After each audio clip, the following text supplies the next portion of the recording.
안녕하세요. 사연에 빠지다의 DJ 민영입니다.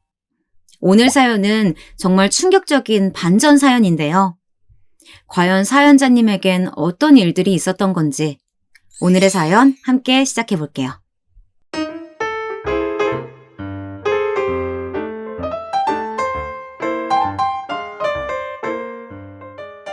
안녕하세요. 홀로 아들을 키워 이제 막 장가까지 보낸 60대 여자입니다. 제 아들은 변호사이고 며느리는 초등학교 선생님이에요. 이 이야기까지만 들으면 다들 부러워할 만했죠. 그런데 믿으실지 모르겠지만 제 인생은 막장 드라마보다 더한 막장의 연속이었습니다. 언제나 달콤하게 시작해서 끝은 매섭기 짝이 없었죠. 먼저 제 며느리와의 만남은 처음부터 좀 특별했습니다. 제가 일하던 식당에 혼자 웬 여자 손님이 들어왔는데 주문도 안 하고 제 얼굴을 빤히 바라보다가 제가 말을 걸자 갑자기 급하게 일어나서는 다음에 다시 오겠다고 돌아가더라고요. 아주 잠깐 마주친 것이긴 했지만 아가씨 얼굴이 워낙 하얗고 예쁘장하게 생겨서 저는 오랫도록 기억에 남았습니다. 그렇게 몇 년이 흘렀나요? 아들이 여자친구를 집에 데리고 왔는데 글쎄 식당에서 봤던 바로 그 아가씨를 데리고 왔더라고요. 저는 너무 신기해서 내가 당시에 일하던 식당 위치와 이름을 대며 가게에 온 적 있지 않냐고 물었더니 아가씨는 오래돼서 기억이 안 난다고 하더라고요. 물론 시일이 꽤 됐으니 그럴 수도 있었죠. 하지만 저는 워낙 인상에 남아서 분명하게 기억하고 있었어요. 우리가 이렇게 인연이 되려고 그랬나 봐요. 그날 내가 있던 식당에 웬 아가씨가 들어왔는데 너무 예쁘고 분위기 있어 보여서 내가 인상에 남았었거든. 정말 신기하다. 제가 어머니 안목을 닮았나 봐요. 사람 보는 눈이 똑같네. 저도 소연이 보자마자 한눈에 반했거든요.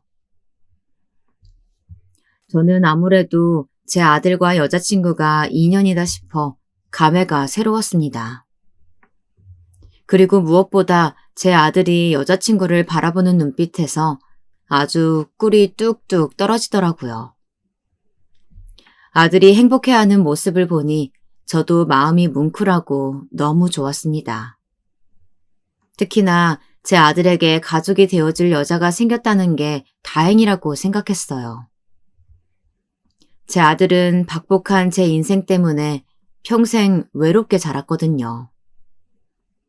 저는 어릴 때 부모에게 버려져서 할머니의 손에 키워졌습니다.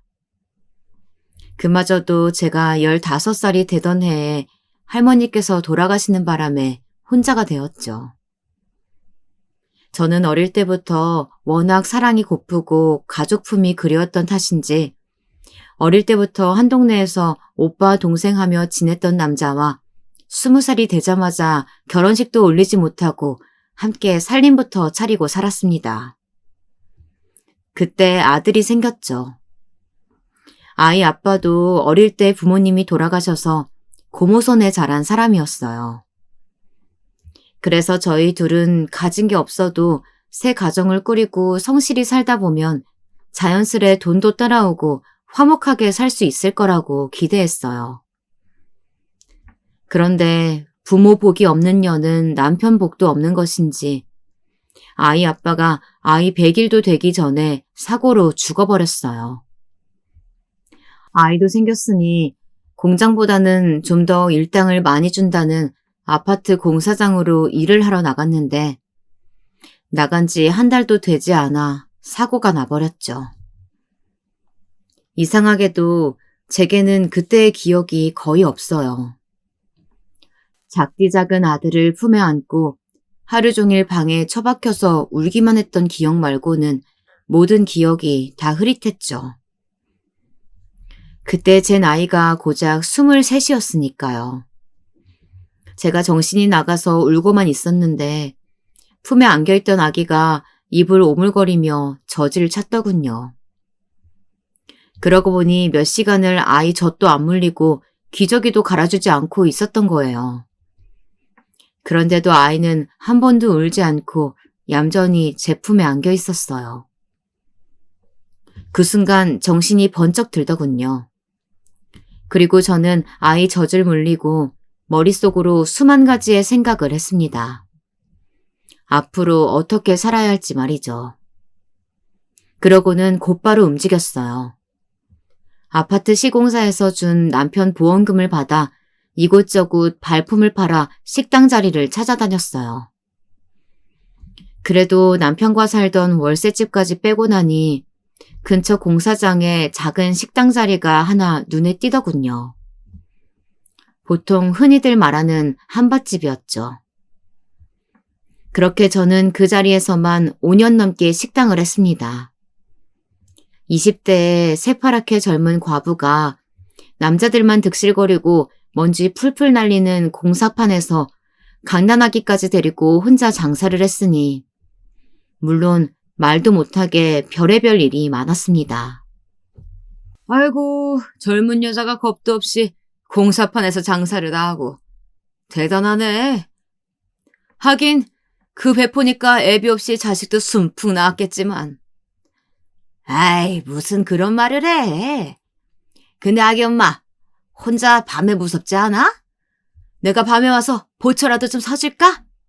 하루가 멀다 하고 대낮부터 술을 먹고 더러운 말들로 저를 농락하는 남자들에 그것도 모자라서 돈 떼먹고 도망간 사람들도 많았어요. 그래서 동네의 파출소 순경들과도 친구 먹을 정도로 자주 보고 살았습니다. 그래도 그런 일들까지 다 견디며 악착같이 일한 덕분에 돈은 금방 모아 식당 근처에 작은 방도 하나 얻었어요. 그전까지는 식당에 딸린 작은 창고방에 아들과 둘이 살았거든요. 그렇게 집도 한 칸 생기고 아들도 좀 자라니 그제야 숨이 좀 쉬어지는 것 같았습니다. 그래서였을까요? 숨통이 좀 트이자마자 금방 딴 생각이 들더군요. 공사장을 드나들며 작은 임대 사업을 하던 남자가 있었는데 사람들 말로는 어릴 때부터 성실히 일해 자수성가해서 사업체도 꽤 크고 인물도 좋은 총각이라고 하더라고요.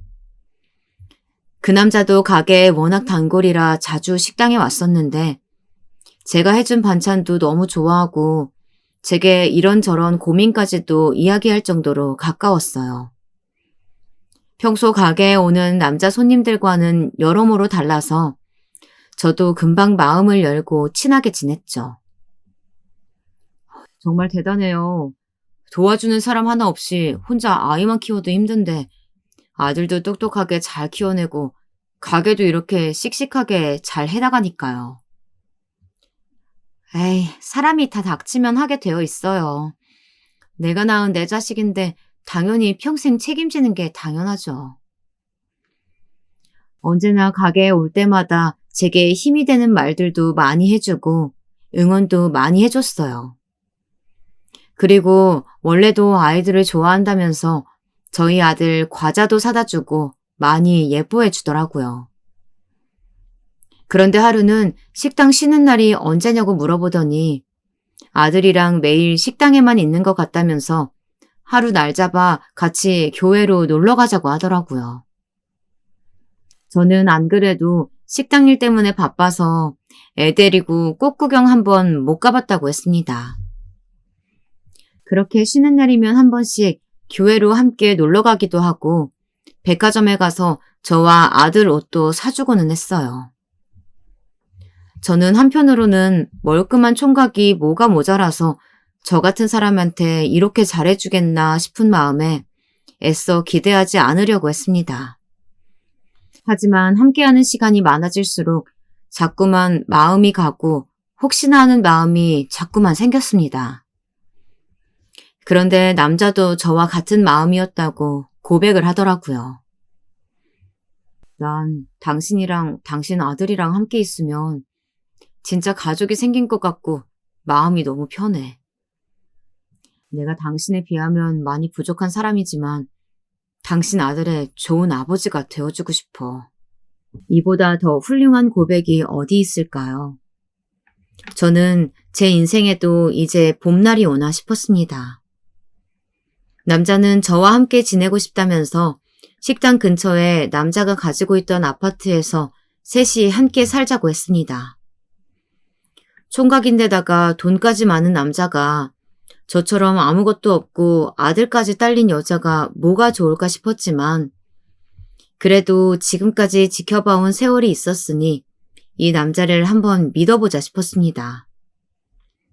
그런데 남자는 정말 저와 아들에게 잘했어요. 그렇게 세월이 지나 우리가 가족이 된 지도 3년 가까이 되었죠.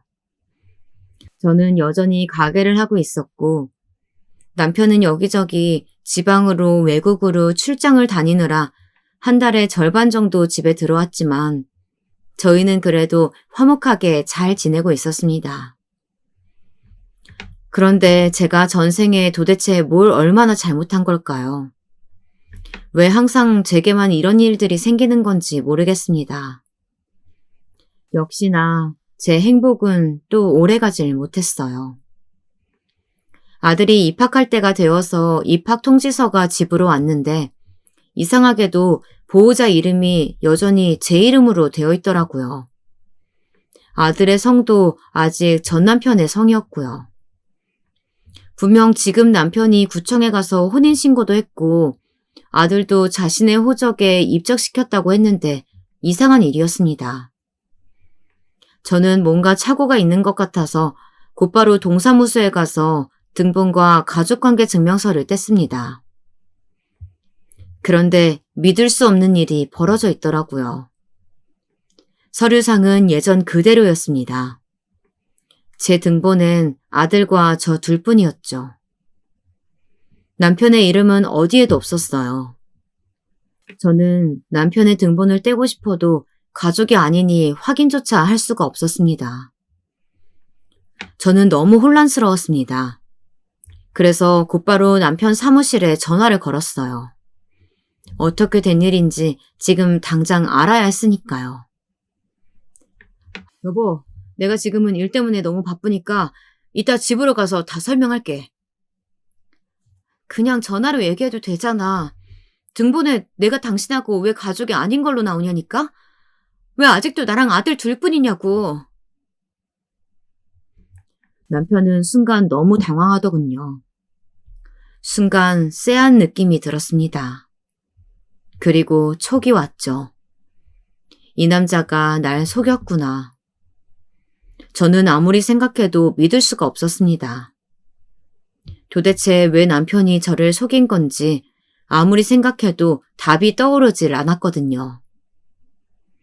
그런데 그날 밤 집에 돌아온 남편은 상상도 하지 못했던 이야기를 제게 했습니다. 남편은 저와 혼인신고를 하지 않았다네요. 아니, 혼인신고를 할 수 없었던 거죠. 이미 다른 사람과 혼인신고를 한 상태였으니까요. 제가 제 남편이라고 생각하며 3년 동안이나 함께 살았던 사람이 다름 아닌 유부남이었습니다. 처음 만났던 바로 그 순간부터 말이죠. 저처럼 흠이 있는 여자를 보듬어주고 사랑해준 남편을 저는 믿었습니다. 사랑했어요. 그런데 그날 제 손에 쥐어진 등본과 가족증명서 그 몇 장의 종이가 제 마음을 산산이 무너지게 만들더군요. 미안해, 여보. 처음부터 속이려던 건 아니었어. 어떻게든 이혼하려고 했는데 그 여자한테서 아이가 생겨서 도저히 헤어질 수가 없었어. 아이? 아이가 있다고? 우리 아들 말고 당신한테 다른 자식이 있다는 거야? 어떻게 버젓이 자식까지 두고 이런 짓을 할 수가 있어? 세상에 어떻게 이런 일이 있을 수 있을까요? 남편은 심지어 제게 고아라고 말했는데 알고 보니 멀쩡히 부모님이 살아계셨고 부모님이 정해준 여자와 저를 만나기 1년 전에 정략결혼을 했다네요. 결혼하고도 아내와의 정이 생기질 않았고 심지어 아내가 우울증까지 심해져 매일매일 외롭게 버티며 살던 중 저를 만났다네요. 제가 해준 밥, 그리고 제 말 한마디 한마디가 모두 다 자신에게 위로가 되었대요. 그래서 결혼은 그 여자와 했어도 사랑한 건 저랍니다. 저는 더는 남편의 말을 들어줄 수 없었어요. 완전 개소리였으니까요. 말도 안 돼. 분명 당신 거래처 사람들도 다 당신 총각이라고 했어. 혼자 자수성가했다고 얼마나 칭찬했는데. 어쩔 수 없었어.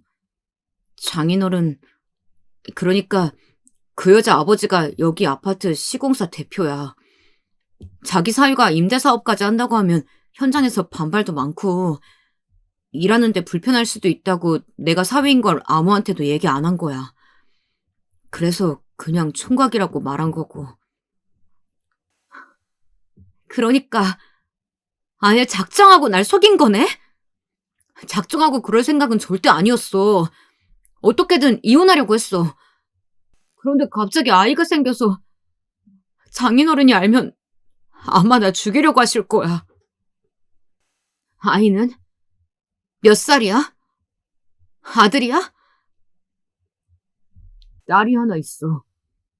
이제 2살. 그런데 당신도 알잖아. 내가 우리 아들을 얼마나 사랑하는지. 내가 어떻게든 하루빨리 정리할게. 그러니까 조금만 기다려줘. 제가 알던 인간이 아니었습니다. 완전 다른 인간이었어요. 지금까지 저를 속이고 제 아들을 속이고 얼굴도 이름도 모르는 저 남자의 아내와 딸아이까지 속인 것이었죠. 저는 정말이지 무서웠습니다. 제가 행복하다고 착각하며 살았던 3년 동안 사실은 한 가정을 무너뜨리고 있었던 거예요. 아무리 제가 몰랐다고는 해도 현실은 서류상 진짜 부인은 그 여자였고 저는 그냥 동거인도 아닌 내연녀였으니까요. 저는 모든 걸 다 알아버렸으니 한순간도 그 집에서 살 수가 없었습니다. 그래서 곧바로 식당을 내놓고 아들을 데리고 서울로 도망치듯 와버렸습니다. 그 남자에게는 일절 연락도 편지 한 통도 남기지 않았어요. 주변 누구에게도 제가 어디로 가는지에 대해 말하지 않고 말 그대로 야반도주를 했습니다. 제 아들을 위해서라도 다시는 엮여서는 안 된다고 생각했으니까요.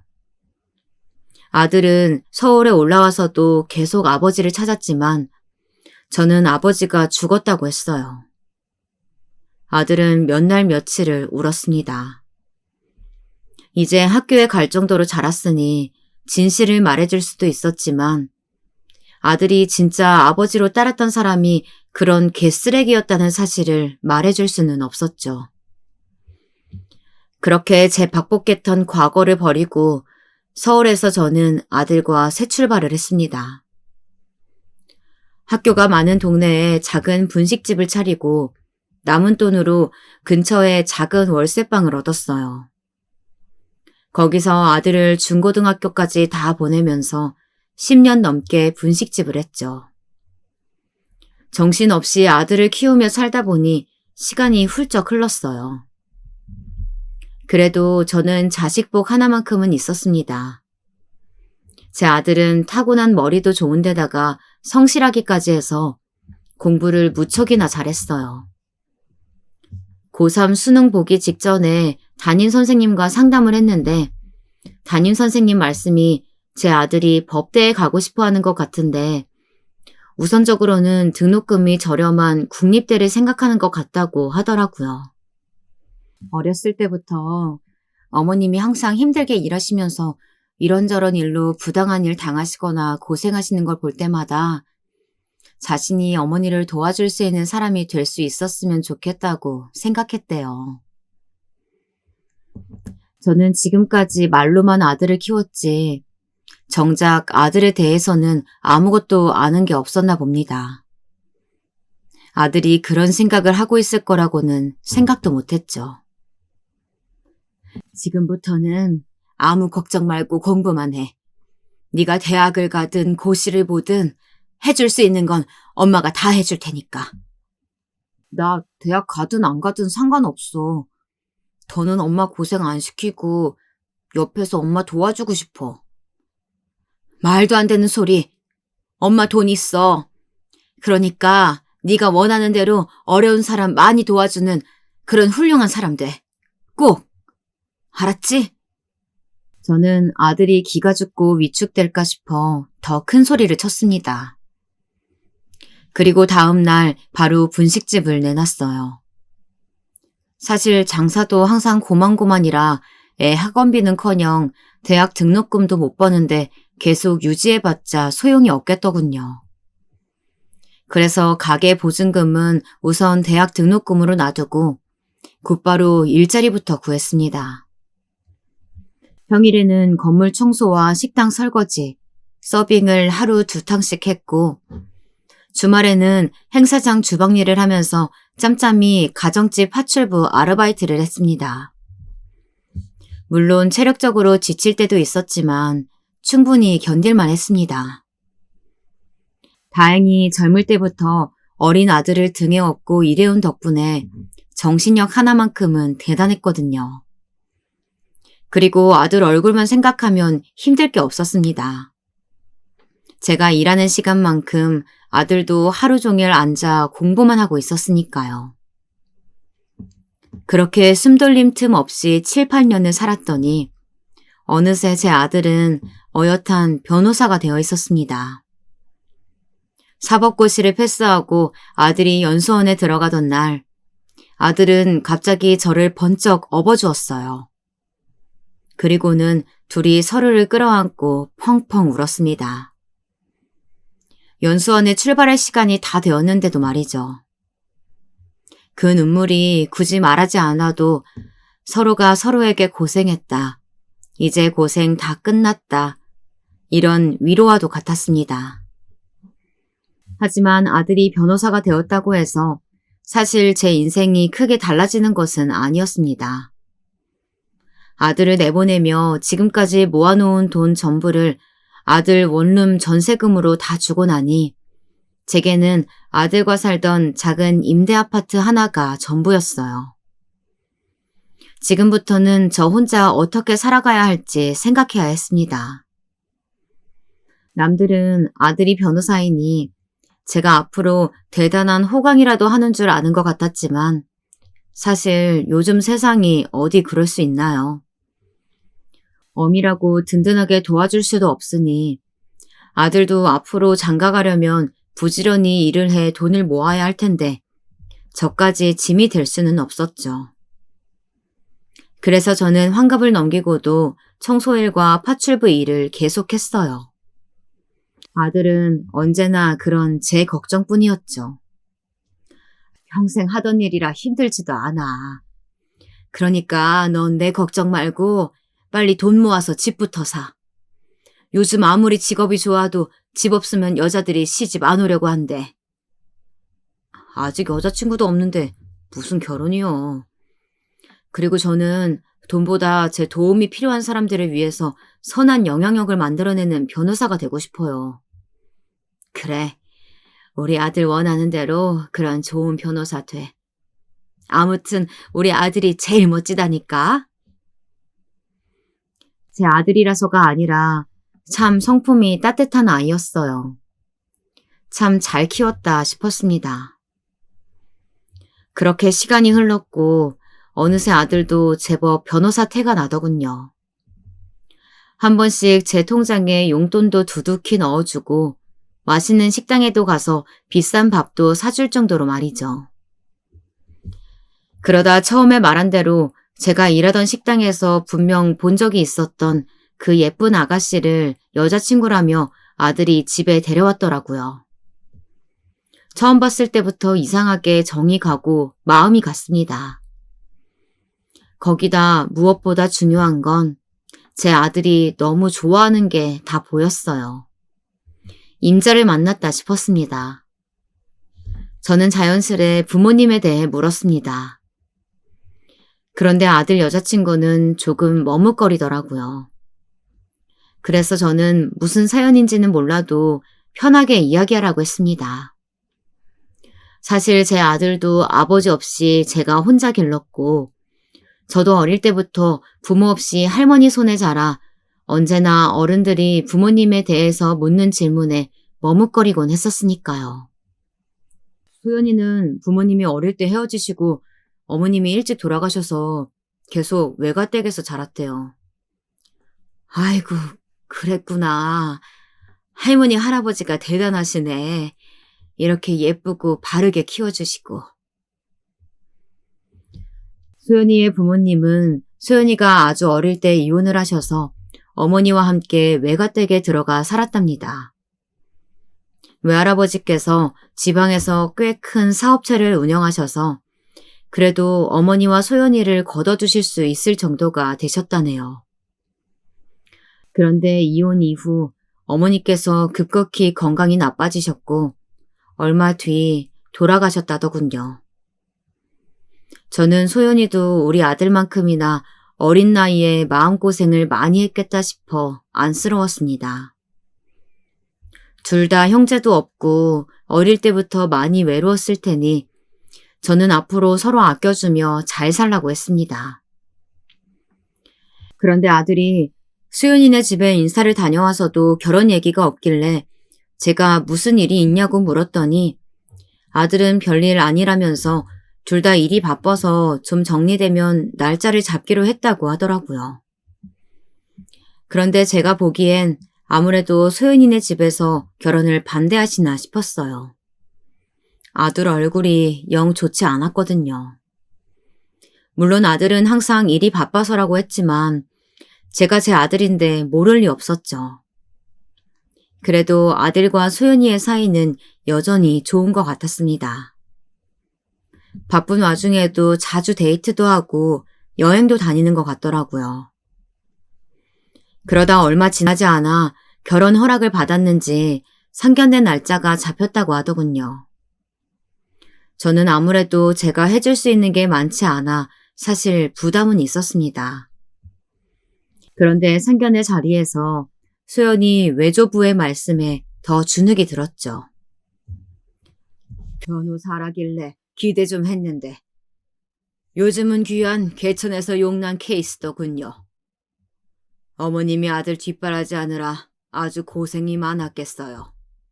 지방에서 꽤 잘 나가는 분이라는 얘기는 들었지만 말 하나하나에 다 뼈가 박혀있는 것 같았습니다. 아주 제 마음을 콕콕 쑤시더군요.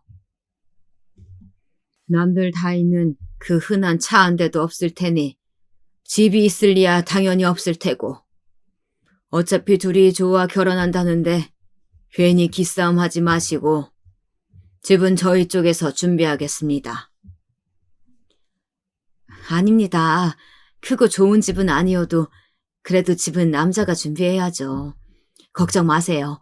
제가 아들과 상의해서. 아닙니다. 저한테는 하나밖에 없는 아주 귀한 소녀예요. 지금까지 큰 집에서만 살았는데 시집가서 고생할 것 같으면 뭐하러 시집을 간답니까? 제가 남는 집이 있어서 드리는 거니 그냥 받으세요. 물론 요즘 세상이야 남녀 구별 없이 여유 있는 집에서 결혼 준비야 더 할 수 있는 거지만 결혼하기도 전부터 저렇게 저와 아들을 무시하는 처가에서 제 아들이 제대로 말이나 한마디 할 수 있을까 싶었습니다. 그런 제 고민을 아들에게 이야기했더니 아들은 자신과 소연이는 결혼으로 거래하는 것이 아니라 정말 사랑해서 함께 가족을 만들고 싶어서 하는 결혼이랍니다. 물론 아들과 소연이의 관계를 저도 모르는 것은 아니었습니다. 제가 너무 해준 게 없으니 속상해서 하는 말이었죠. 어쨌든 우영부영 그렇게 제 아들과 소연이는 결혼식을 올렸고 부부가 되었습니다. 주변에서 아들, 딸들을 시집 장가보낸 지인들이 결혼하면 괜히 더 자식들에게 서운한 게 많아지고 사위나 며느리가 얄밉다고 했을 때는 도대체 그럴 게 뭐 있나. 저들끼리 싸우지 않고 행복하게만 살아주면 부모로서 그것만으로도 고맙지 않을까 싶었습니다. 그런데 저도 평범한 시어머니였나 봅니다. 막상 아들이 장가가고 나니 그전에도 각자 따로 살았던 것은 똑같은데 왠지 더 아들이 제게 전화도 안 하는 것 같고 관심도 없는 것 같아서 서운한 감정이 생기더라고요. 주말인데 오늘 뭐 하니? 시간 괜찮으면 저녁에 잠깐 들릴래? 내가 너 좋아하는 반찬들 좀 해놨는데. 아니요. 회사는 아니고요. 오늘 할아버님 회사에 일이 좀 생겨서 잠깐 소연이 외가댁에 와 있어요. 오늘은 못 갈 것 같아요. 지난주에 전화했을 때도 외가댁이라고 하지 않았어?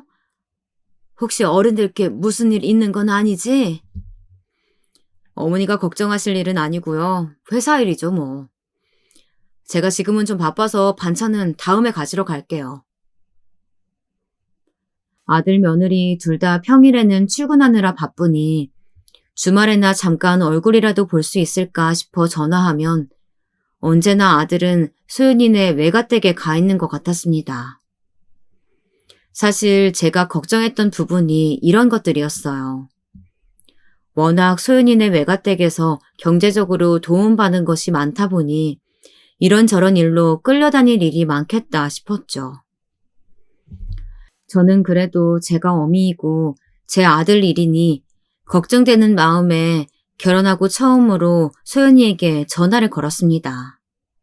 결혼 준비할 때도 겪어보니 애가 제가 기대했던 것처럼 싹싹한 아이는 아니더군요.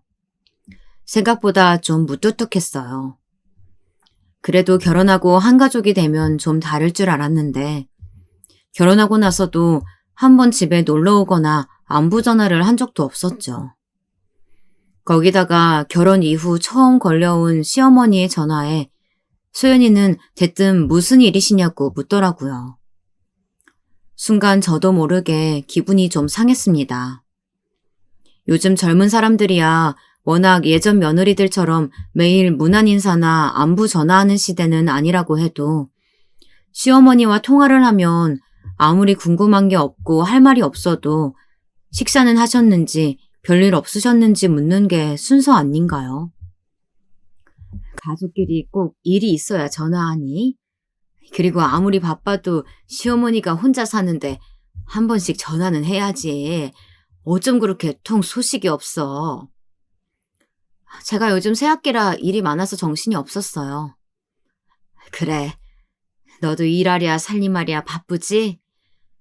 나는 다름이 아니라 애가 요즘 회사 일로 통 바쁜 것 같은데 쉬는 날만이라도 좀 쉬어야지. 주말에도 맨날 뭐가 그렇게 바쁜지 통 집에 없더라고. 어머니, 혹시 오빠가 저번에 저희 할아버지 댁에 가 있느라 반찬 가지러 못 가서 서운해서 그러세요? 제 딴에는 아들이 걱정돼서 한 얘기였는데 소연이는 듣기 불편했는지 단번에 목소리가 달라지더군요. 서운해서 그런 게 아니라 애가 매일 바쁘게 일하는데 너무 쉬질 못하니까 걱정돼서 그러지. 걱정 마세요. 오빠도 힘들고 무리면 당연히 안 가죠. 그리고 저희 외가댁에 일하러 가는 것도 아니고 오빠도 아버지가 안 계셔서 그런지 저희 외할아버지랑 바둑도 같이 두고 골프도 같이 다니는 게 재밌나 봐요. 이젠 제가 없어도 혼자 가는데요, 뭘. 이야기를 듣고 보니 아들도 소연이네 어른들께 잘하고 싶은 마음에 부단히도 노력 중인가 싶어서 더 안쓰럽더군요. 그래서 저는 알겠다고 하고 그냥 전화를 끊었습니다. 마음은 씁쓸했지만 어쩌겠어요. 아들이 선택한 인생이니 저는 그냥 지켜봐 주는 거 말고는 해줄 수 있는 게 없었죠. 그런데 그 씁쓸함은 금세 제게 상처로 다가왔습니다. 다음날 파출부 일을 나가 한참 반찬을 만들고 있는데 아들에게 전화가 왔더라고요. 저는 기쁜 마음으로 전화를 받았죠. 그런데 아들은 다짜고짜 제게 화를 내더군요. 다른 모자지간들은 어떨지 몰라도 저와 아들 사이에는 난생 처음 있는 일이었습니다. 아들은 제게 소연이한테 전화해서 도대체 뭐라고 한 거냐고 따져 물었죠. 내가 소연이한테 무슨 말을 했냐니. 왜 소연이가 내가 저더러 뭐라고 했대? 며느리가 돼서 안부 전화도 안 하고 저 쉬는 날 왜 못 쉬게 외가댁까지 가서 고생시키냐고 하셨다면서요? 그래, 그렇게 말했어. 근데 맞잖아. 소연이네 집에서 자기네가 돈 좀 있다고 너 부려먹는 거잖아. 저도 지금까지 아들한테 쌓여있던 서운한 마음이 폭발해서 괜히 안 해도 될 말까지 해버리고 말았습니다. 세상에 공짜가 어디 있어요. 당연히 받은 만큼 해야죠. 어머니 부담스러울까봐 말 안 했는데 이번에 새로 들어간 로펌도 소연이 외할아버지가 소개시켜준 거예요. 제가 할아버님의 회사 일 봐드리는 조건으로요. 그것 봐라. 그 노인네가 처음 봤을 때부터 보통이 아니더라니. 너 이용해서 자기 이득 차리려는 거잖아. 그게 뭐 어때서요? 제가 잘 살면 어머니도 좋으시잖아요. 아무튼 앞으로 소연이한테 전화하지 마세요. 뭐? 너 처가가 좀 잘 산다고 이제 아예 처가에 말뚝이라도 박은 거야? 시어미더러 며느리한테 전화도 하지 말라니. 그런 막말이 어디 있어? 어머니는 절대 다른 시어머니들처럼 안 한다면서요. 근데 막상 며느리 보니까 마음이 달라지세요? 저 소연이 없이는 못 살아요.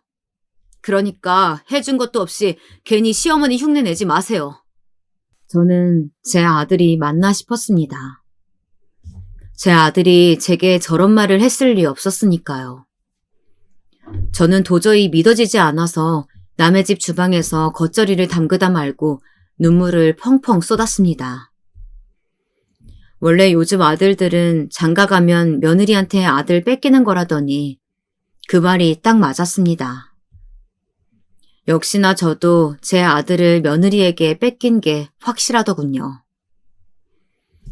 그러다 결혼하고 첫 명절을 앞두고 며느리가 웬일로 제게 전화를 했길래 무슨 일인가 했더니 친정 어머니 제사가 있어서 자기들은 외가댁에 먼저 들려야 한다고 하더군요.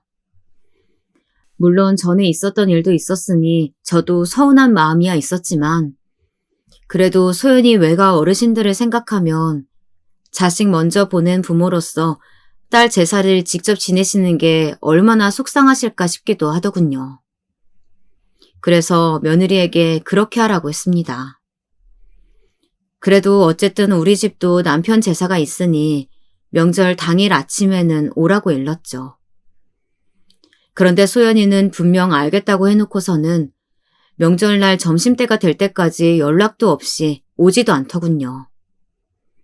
외가댁에 있는 걸 뻔히 아는데 전화는 하지도 못하겠고 저는 마음만 급했어요. 결국 아들과 며느리는 그날 저녁때가 다 지나서야 집에 왔더군요.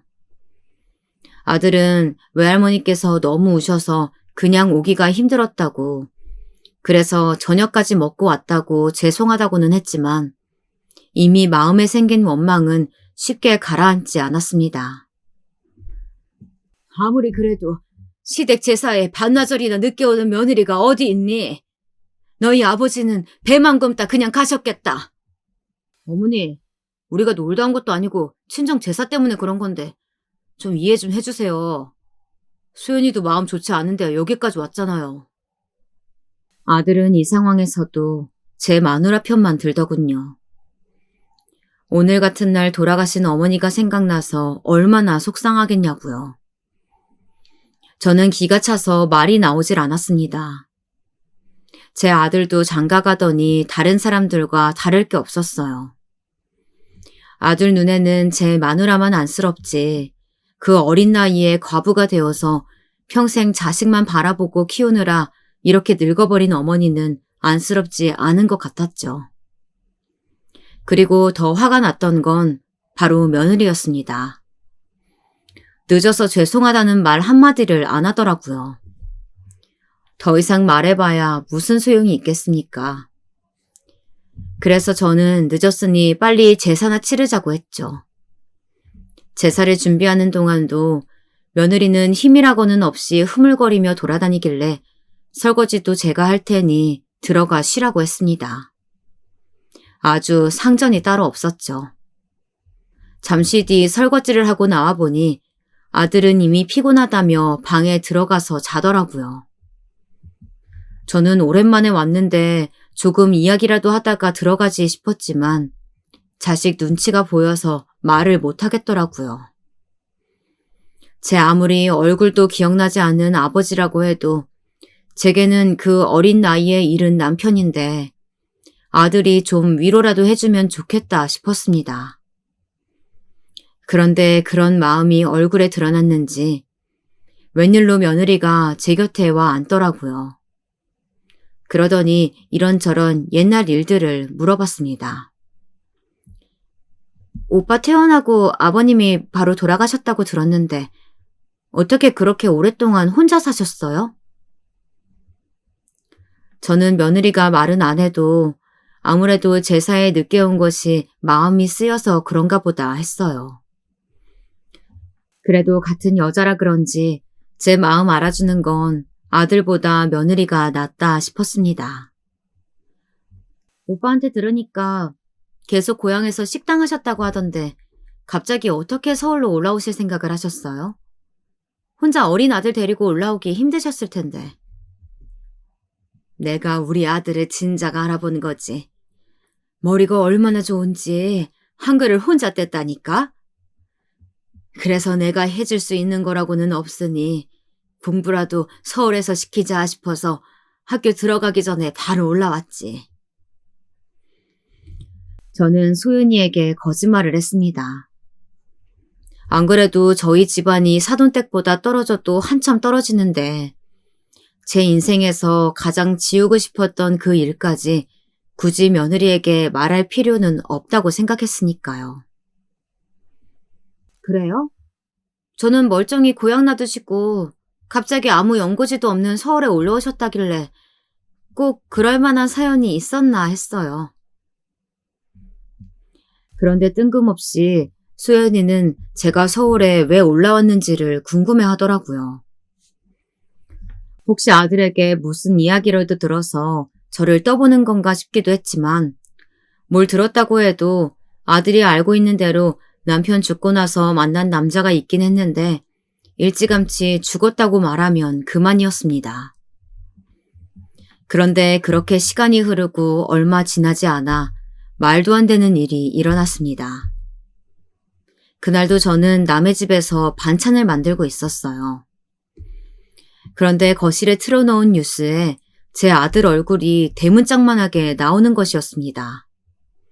믿기지 않아서 텔레비전 앞으로 달려가 다시 화면을 똑바로 바라보았는데 제 아들이 맞더라고요. 그것도 요즘에 우리나라 사람이라면 다들 손가락질하고 욕을 하는 갑질 사업가의 담당 변호사로서 말이죠. 저는 믿기지 않았습니다. 제 아들이 변호사가 되려고 했던 건 우리만큼이나 힘들게 살고 억울한 일에 휘말린 사람들을 위해 일하기 위해서라고 했는데 아무리 일이고 돈이 좋다고 해도 저건 아니다 싶었습니다. 분명 저 일은 아들이 원해서 하는 일이 아니라는 걸 어미의 촉으로 알 수 있었죠. 그래서 아들에게 전화해 바쁘지 않으면 꼭 한번 집에 들르라고 했습니다. 그런데 며칠째 아들은 깜깜무소식이더니만 며칠이 지나서야 제 생일이라고 며느리가 잠깐 집에 들렀더라고요. 아들은 역시나 일이 바쁘다며 못 왔고요. 저는 얼마 전에 뉴스에서 아들을 본 일에 대해 슬그머니 수연이에게 물었습니다. 아들 일이니 며느리도 잘 모를 수야 있지만 그래도 걱정이 돼서 가만히 있을 수가 없더라고요.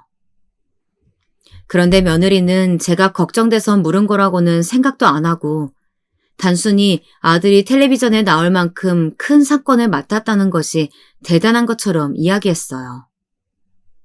사실 어머니께만 말씀드리는 건데요. 그거 저희 할아버지께서 오빠한테 맡긴 일이에요. 그 대표랑 할아버지가 친하시거든요. 아무리 변호사라는 직업이 돈 되는 일이면 뭐든지 하는 직업이라고 해도 제 아들은 분명 그런 변호사가 아니었습니다. 적어도 제가 아는 아들은 말이죠. 뭐? 그게 무슨 소리야? 그런 되먹지 못한 인간을 변호하는 일에 내 아들을 소개했단 말이니? 되먹지 못한 인간이면 어때요? 이번에 걸린 수임료가 얼마인지 아세요? 역대 최고예요. 일도 오빠 몸값이 얼마나 뛰었는데요. 너 지금 그걸 말이라고 하니? 네가 아주 돈독이 올라서 내 아들을 망치려고 작정을 했구나. 저는 도저히 참아줄 수가 없었습니다. 저는 지금까지 며느리에게 쌓여있던 울분들까지 몽땅 다 토해냈어요. 그러자 며느리는 그런 제가 어이가 없다던 듯 코웃음을 쳤습니다. 아, 어머니는 지금까지 아들 안 망치려고 그렇게 항상 양심적으로 사셨어요? 뭐야? 너 지금 그게 시어머니한테 할 소리니? 제가 사실은 지금까지 참고 말 안 했는데요. 아들이 변호사인데 굳이 남의 집 파출부까지 하시는 거, 그거 오히려 아들 욕먹이는 거예요. 오빠가 얼마나 창피하는 줄 아세요? 며느리는 제 할 말만 다 해놓고는 그만 가보겠다며 자리를 박차고 일어나더니 생일 선물로 샀다고 외투가 담긴 백화점 쇼핑백을 던져놓고 가버렸습니다. 정말이지 제 팔자는 왜 이 모양인지 모르겠습니다. 전생에 나라를 팔아먹기라도 했는지 복이란 복은 모두 다 씨가 말랐네요.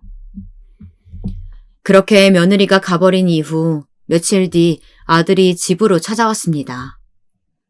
저는 또 무슨 말을 하려고 왔나 싶어 긴장되더라고요. 분명 며칠 전 며느리랑 저랑 있었던 일 때문에 왔을 텐데 말이죠. 저는 이미 상처받을 준비를 하고 있었습니다. 그런데 아들의 반응은 제가 생각한 것보다 훨씬 더 충격적이었어요. 다짜고짜 두꺼운 봉투를 하나 건네더군요. 저는 이게 뭐냐고 물었어요. 돈이에요. 이 정도면 이 근처에 작은 가게 하나는 하실 수 있을 거예요. 어머니 예전에 학교 앞에서 분식집 하실 때 좋으셨다면서요. 한번 알아보세요. 아이고 됐어. 엄마도 돈 버는데 무슨 돈을 주고 그래. 너 써. 이거 그냥 돈 아니고 위자료 같은 거예요. 그러니까 그냥 받으세요. 그리고 이제 다신 어머니 찾아오지 않을 거예요. 뭐 위자료? 너 지금 엄마한테 무슨 소리를 하는 거야? 설마 며느리한테 잔소리 좀 했다고 지금 이러는 거야? 아들은 다짜고짜 다신 저를 보러 오지 않겠다네요. 그러니까 아예 저와 인연을 끊겠다는 얘기였죠. 아무리 며느리가 뭐라고 했어도 우리 모자가 어디 보통 모자 사이입니까? 아들이 결혼하기 직전까지 이 세상에 아들과 저 단 둘뿐이었는데 어쩜 결혼하자마자 저렇게 180도 변해서는 저런 소리를 할 수 있는 건지 기가 찼습니다. 그런데 바로 조금 전까지 차분했던 아들이 갑자기 어깨를 들썩거리며 눈물을 꾹 참는 것 같았습니다. 나도 변호사만 되면 금방 엄마 호강도 시켜주고 사람들 앞에서 떵떵거리며 살 줄 알았어요. 근데 막상 변호사가 돼도 달라지는 게 하나도 없어요. 다 윗배 있고 집안 빵빵한 애들이 그 연출로 다 출세하는 거더라고요. 제 아들 녀석은 지금까지 힘들고 서글픈 마음을 얼마나 꾹꾹 누르며 살았는지 아주 펑펑 울며 울분을 토해내더군요. 그런데 소연이랑 있으면 달랐어요. 만나는 사람들도 달라지고 사는 환경도 달라지고 저도 안 변할 줄 알았는데 막상 새로운 것들을 알고 나니까 다시 예전으로 돌아가고 싶지 않아요. 아들의 말에 저는 말문이 막혀버렸습니다. 아들 말이 하나도 틀린 게 없었으니까요. 저야말로 어릴 때부터 없이 살아서 겪는 서름이란 서름은 다 당하고 컸는데 왜 제가 몰랐을까요? 제가 그러고 살았으니 아들만은 저와 다르게 살길 바랬는데 아들이 펑펑 우는 모습을 보니 마음이 찢어지더군요. 저는 아들을 달래서 택시를 태워 집에 보냈습니다. 그리고 그날 밤 아주 오랜만에 저 혼자 술을 마셨어요. 술이 아주 썼어요. 제 마음만큼이나요. 그리고 창밖을 보며 넋두리를 했죠. 여보, 결국은 내가 벌을 이렇게 받나 봐요. 아무리 몰랐다고는 해도 남의 가정 파탄낸 게 엄연히 큰 죄인데 평생 모르는 척하고 살았어도 하늘은 아무래도 그냥 넘어갈 순 없었겠다 싶었나 봐요. 결국은 제게서 제일 소중한 아들을 뺏어가네요. 평생 모르는 척하면 잊힐 줄 알았습니다. 지난 제 60년이 넘는 인생을 돌이켜보니 참으로 박복하고 허접했지만 그래도 열심히도 살았다 싶었습니다. 거기다 두 남자에게 사랑도 받아봤고 한 남자에게 버림도 받아보았으니 이만하면 됐다, 후회 없는 인생을 살았다 싶었습니다. 그래서 이제는 좀 쉬고 싶었어요.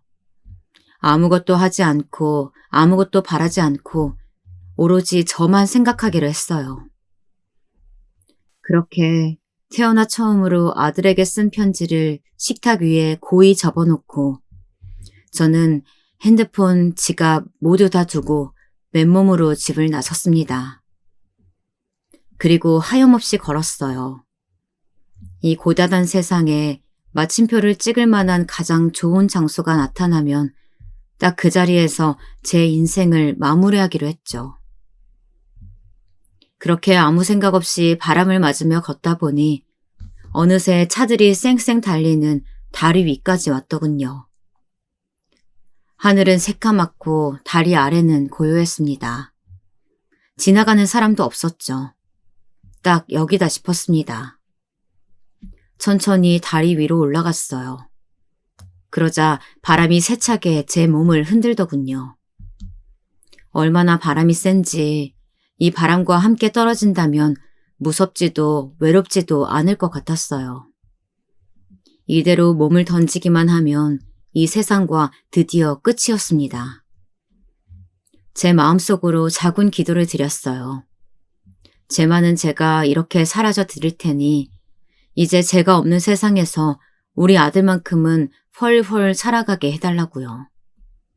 그 아이에게는 아무 잘못도 없으니까 말이죠. 그런데 그때였습니다. 아주머니, 괜찮으세요?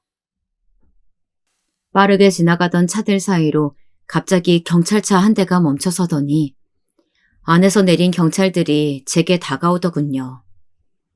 저는 잔뜩 당황한 얼굴로 그대로 경찰들을 따라 가까운 파출소로 갔습니다. 그리고 그곳에서 생각지도 못한 얼굴들과 마주했어요. 다름 아닌 아들과 며느리가 파출소에 와 있었습니다. 어머니, 어디 계셨어요? 괜찮으세요? 아니, 너희가 여길 어떻게 와 있어? 아무리 그래도 어떻게 다리 위에서 몸을 던지실 생각을 해요? 어머니 없으면 저는 어떻게 살라고 그러셨어요? 알고 보니 아들도 제게 모진 말을 하고 돌아가서 내내 마음이 좋지 않았는지 제게 계속 전화를 걸었나 보더라고요. 그런데 제가 휴대폰도 다 집에 두고 왔으니 받질 않은 거죠. 그래서 걱정이 된 아들이 집에 다시 왔다가 식탁 위에 올려둔 제 휴대폰과 편지를 보고 놀라서 경찰에 신고한 것이었습니다. 경찰은 곧바로 동네 CCTV 영상이란 영상은 다 확인해 제 동선을 확인하고 다리 위까지 따라온 것이었습니다. 아들은 저를 보자마자 와락 부둥켜 앉더니 도대체 왜 사실대로 말하지 않았냐며 울음을 터뜨리더군요. 아무래도 제가 써놓은 편지 내용을 말하는 것 같았어요. 저는 제 편지에 남편과 함께 산 세월이 2년도 안 됐지만 제 인생에서 그 2년이 가장 행복했다고 적었습니다. 제 아들을 만났던 바로 그 순간이 너무 행복해서 절대 잊을 수 없었으니까요. 그리고 두 번째 남편에 대해서도 적어두었습니다. 아들에게 죽었다고 말했지만 사실 죽지 않았고 살아있다고요. 그 남자가 제게 유부남임을 속였기 때문에 저는 그 사실을 알자마자 도저히 그곳에서는 살 수 없어 서울로 도망쳐 온 것이라고 말이죠.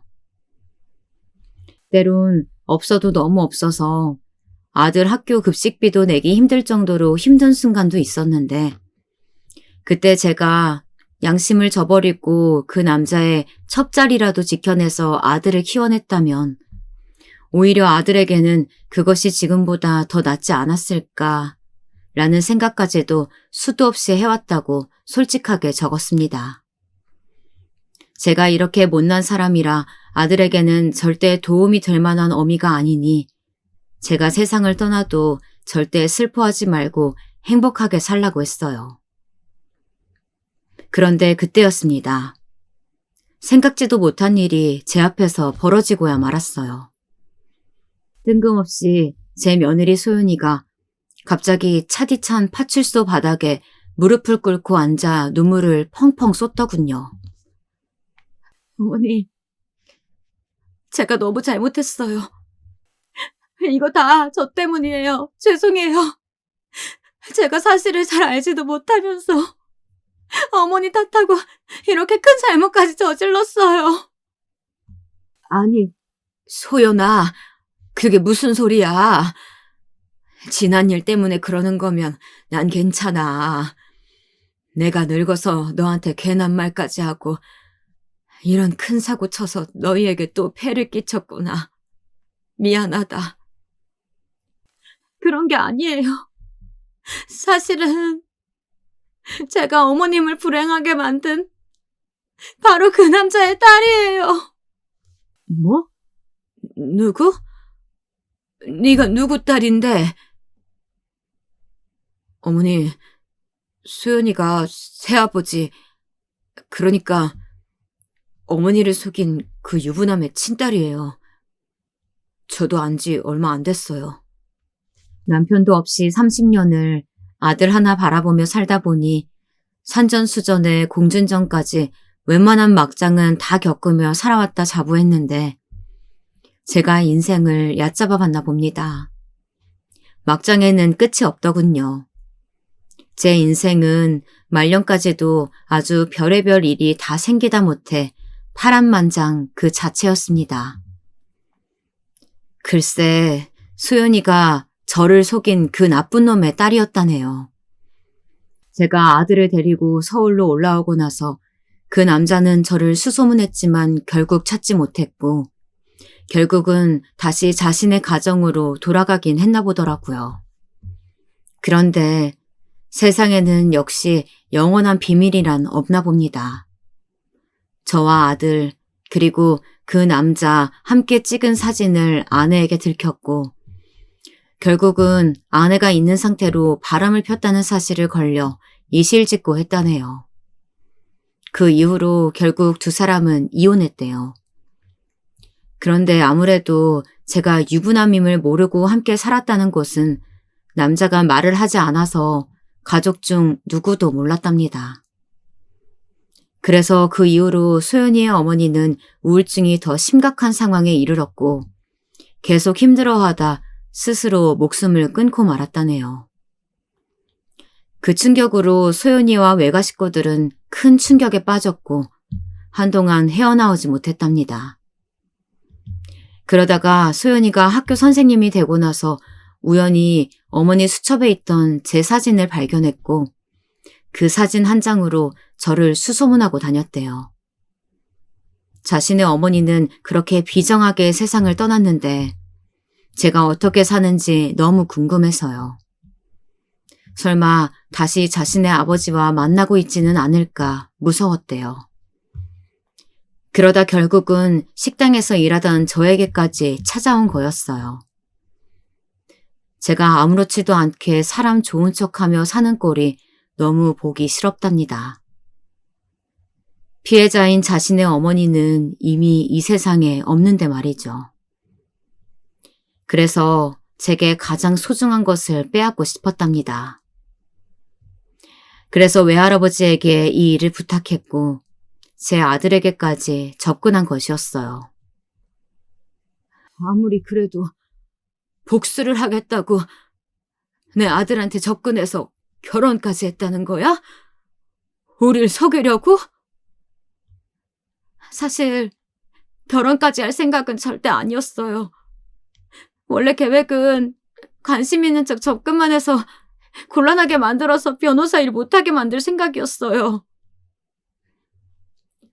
그런데 말도 안 되게 소연이는 제 아들을 진심으로 사랑하게 돼버렸답니다. 어느 막장 드라마와 같은 말이죠. 그래서 외할아버지의 반대에도 어떻게든 과거를 잊고 제 아들과 잘 살아보려고 했는데 아무리 저와 마주치지 않고 살아보려고 해도 그게 쉽지 않았답니다. 제 아들이 워낙 효자여서요. 그리고 외할아버지는 자꾸만 제 아들을 망하게 하려고 하셨답니다. 처음엔 사람도 소개해주고 로펌도 소개해주시길래 이제 좀 마음을 여시나 보다 했더니만 그게 다 사실은 할아버지의 큰 그림이었답니다. 수연이도 최근에서야 알았는데 애초에 제 아들을 로펌에 소개한 이유가 뉴스에 나왔던 갑질 대표 건 때문이었습니다. 갑질 대표가 워낙 사고도 많이 치고 문제가 많은 사람이라 그 대표의 부모까지도 이미 손을 다 뗀 상태여서 사실 수임료도 건질 수 없었고 로펌 이미지에도 굉장히 안 좋은 사건이라 로펌 입장에서는 누군가가 책임지고 그 갑질 대표와 함께 나락으로 떨어져줄 변호사가 필요하던 차였답니다. 그래서 마침 할아버지께서 그 구실로 로펌 대표와 손을 잡고 그 갑질 대표 사건을 제 아들에게 맡겨 다 뒤집어 씌우고 망하게 할 생각이셨대요. 그런 상황까지 되어버리자 수연이도 이대로는 도저히 안 될 것 같아서 제 아들에게 자신이 알고 있던 모든 사실을 말했답니다. 아들은 저와 새아버지 사이 진실을 전혀 모르고 있었으니 수연이의 말을 온전히 믿을 수밖에 없었던 거죠. 그래서 아들은 저와 인연을 아예 끊으려고 했던 거였습니다. 제게 모진 말을 하고 돈봉투까지 주면서 말이에요. 그렇게 해서라도 소연이와의 사랑을 지키고 싶었고 자신이라도 평생을 소연이와 외가 식구들에게 사죄하는 마음으로 살다 보면 언젠가 어르신들도 이해해 주실 거라고 생각했다네요. 얘기를 들으면 들을수록 수연이도 제 아들도 지금까지 얼마나 힘들었을지를 생각하니 제가 다 너무 미안해서 눈물이 날 것 같았습니다. 그런데 이미 파출소 안은 울음바다가 되어 있었어요. 우리 아들, 이제 보니 아주 울보네 울보야. 사내 놈이 툭하면 그렇게 울어서 어떡해. 앞으로 우리 소연이가 고생이 많겠다. 죄송해요, 어머니. 제가 잘못했어요. 엄마, 너무 죄송해요. 앞으로 제가 정말 잘할게요. 아들과 며느리가 제게 다가와 저를 꼭 안아주었습니다. 정말 지금까지의 제 인생은 너무나도 고단한 인생이었습니다. 그래도 돌고 돌아 결국엔 아들과 며느리 품에 안겼네요. 물론 하마터면 큰일을 치를 뻔했지만 이렇게라도 진실이 밝혀지고 모든 오해가 풀려서 다행이다 싶었습니다. 저는 그날 이후부터 새 인생을 사는 것 같았어요. 소연이가 외가댁에 찾아가 사실을 말씀드리고 사과의 말씀을 드렸어요. 제가 의도한 일이 아니라고 해도 그분들은 자식을 잃었으니까요. 소연이의 외할머니, 외할아버지도 저와 제 아들을 붙잡고 한참을 우셨습니다. 그리고 그 남자의 소식도 알려주셨어요. 회사 일로 사기 횡령 혐의로 계속 재판을 받다가 얼마 전에 구치소에 들어갔다네요. 역시 사람은 변하지 않나 봅니다. 그리고 저는 동네 초등학교 앞에 작은 분식집을 차렸어요. 이제 나이가 들어 예전처럼 많은 양을 팔지는 못했지만 그래도 예전처럼 아이들 학교 시간에 맞춰 떡볶이를 끓이고 어묵을 꼬치에 꽂는 일이 좋았습니다. 아들은 원래 가지고 있던 꿈처럼 국선 변호사가 되었어요. 앞으로 변호사 아들 덕분에 호강은 못하겠지만 그래도 활짝 핀 아들 얼굴을 보니 제가 다 행복했습니다. 저의 긴긴 이야기 들어주셔서 너무 감사합니다. 저는 이제서야 드디어 진짜 행복을 찾았습니다. 여러분도 고단한 삶 속에서 진짜 행복을 찾으시길 진심으로 바라겠습니다.